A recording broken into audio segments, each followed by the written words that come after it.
Mumbai, from where our correspondent Sunita joins us with some of the top stories in the newspapers published from there. Good morning, Sunita. It's over to you.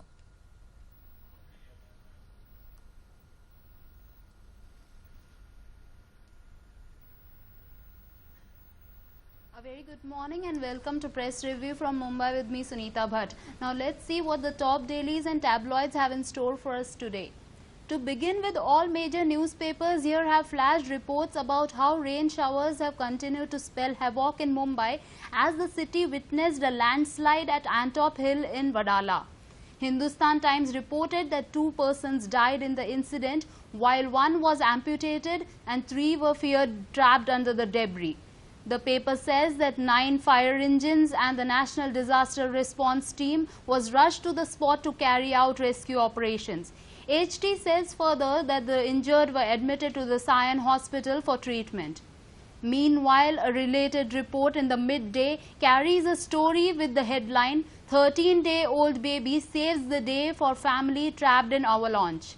Even as the landslide claimed the lives of Sandeep Keval and his father Ramavatar Keval, the tabloid mentions how the Sabre family that miraculously escaped harm like to believe that they were saved owing to the good omen brought by their newborn to them. Moving on, today is 11/7. Yes, the day when Mumbai shudders with the memories of the serial train blast that took place over a period of 11 minutes and killed 209 people, while over 700 suffered injuries.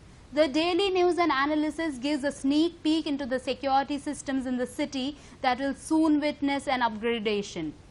The DNA headline read, Intelligent CCTVs from grainy to brainy. The paper highlighted that the Railway Ministry will address the ambitious integrated security system guidelines in collaboration with the Research Design Standards Organization.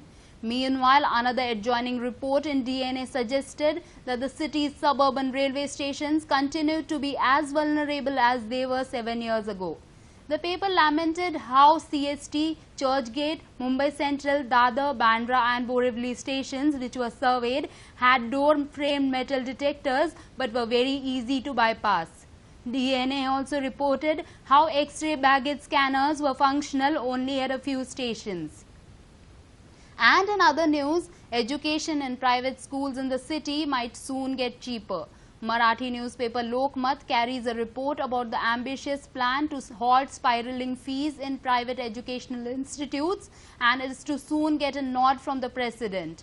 The vernacular says that though the crucial bill to regulate fees was passed by both the houses of the state legislature 2 years ago, it is being pushed for approval this time. The regulation in the fees will definitely serve as a boon for the students as well as their parents. This is all in paper review from Mumbai. There is more coming up from our studios in Delhi. Stay tuned to DD News. Namaskar.